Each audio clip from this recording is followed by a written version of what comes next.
invited Ryuki, and I decided to do my presentations on pricing first of all, and I decided to do an organic food, and I named it The Price You Have to Pay. Well, first of all, a lot of people think that the organic food is small. It's actually becoming very big. Worldwide, it's a growing market. It's high demand. Last year, in 2011, for example, they made $63 billion.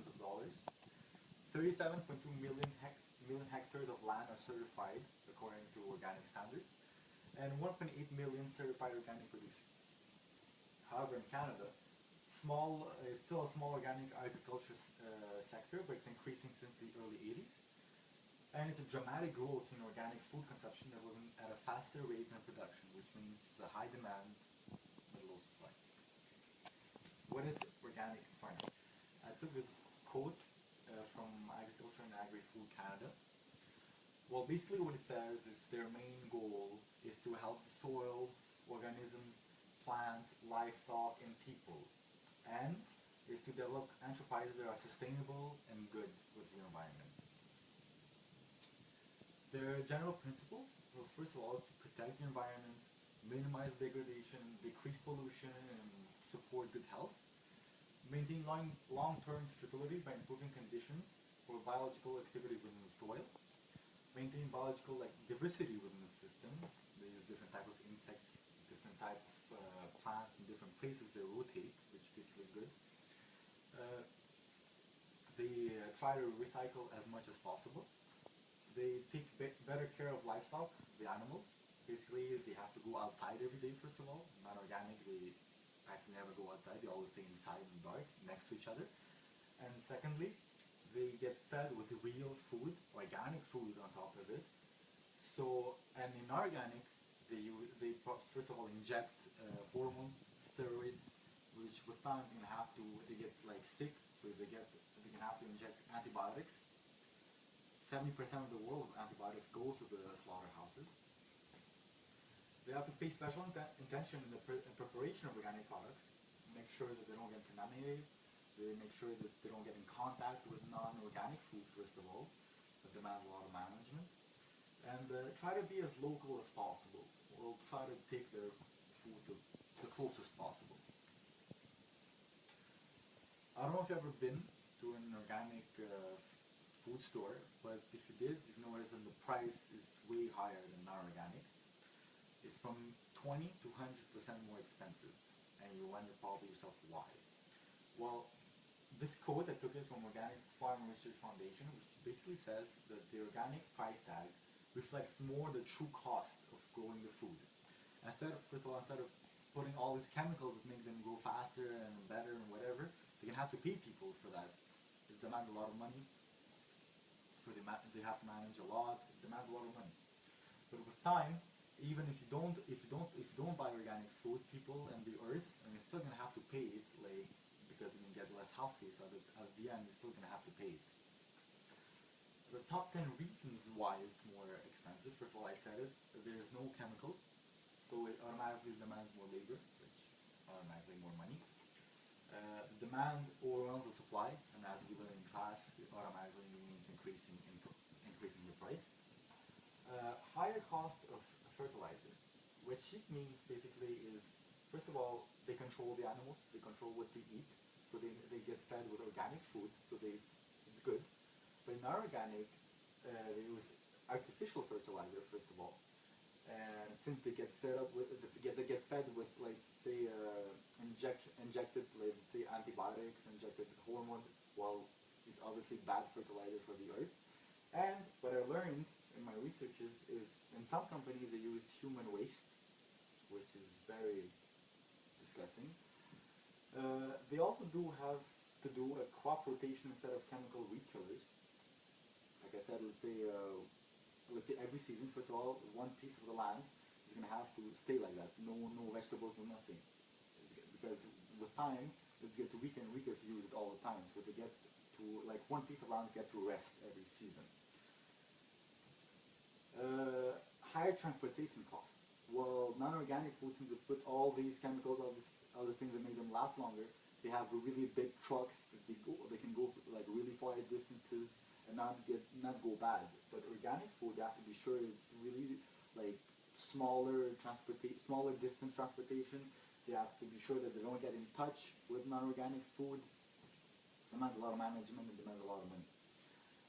They also have to pay a certain group called EcoSar Canada. It's an organic certification basically. They come, they're certified that their food is first of all organic.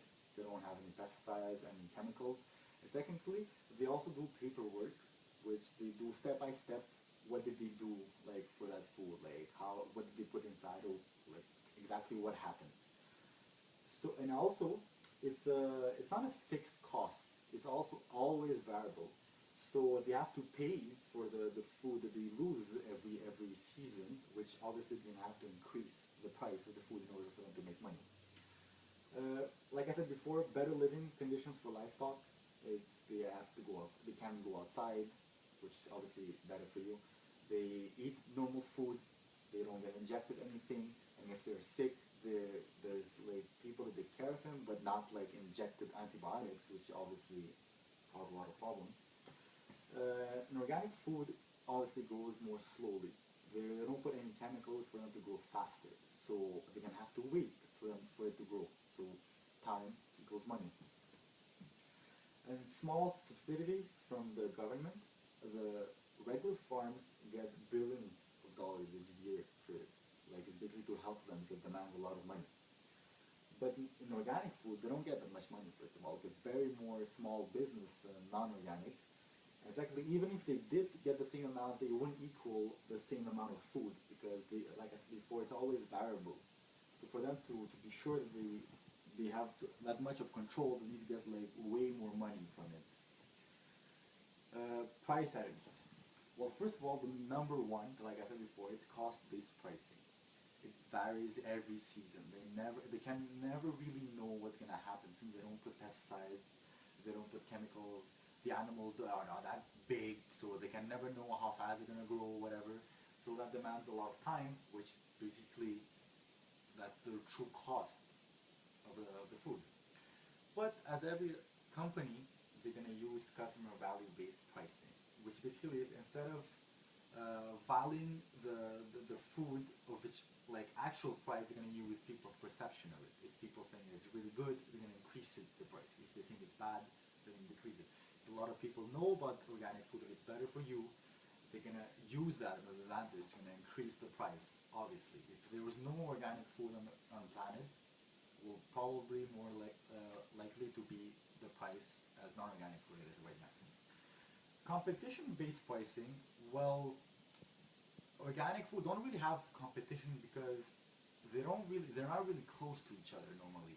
They try to have the same price as others, but like it's not a competition between them and non-organic. Because somebody that they eat organic will not eat non-organic, or somebody that eats non-organic will never will not go organic. It's not about the price, it's about what you get. So it's completely different target. So it's not a competition at all.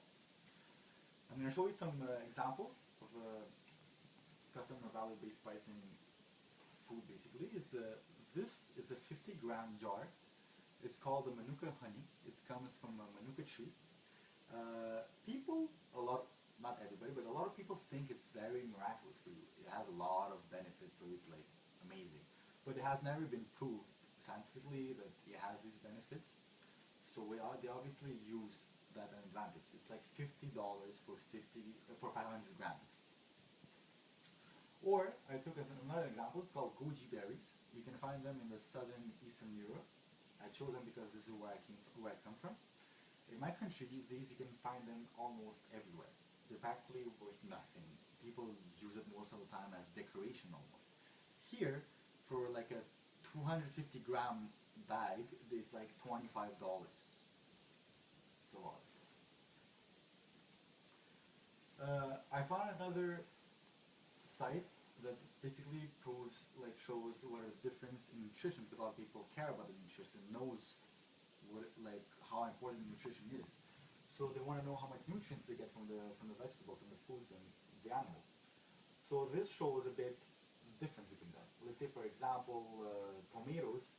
From an organic tomato, you get 1,138 boron compared to 1 in commercial, which is a lot. lettuce, it's like 516 baht compared to 9. Anyway, this comparison is way better, like way better. These are my references. Question. Well, thank you. This was my whole presentation.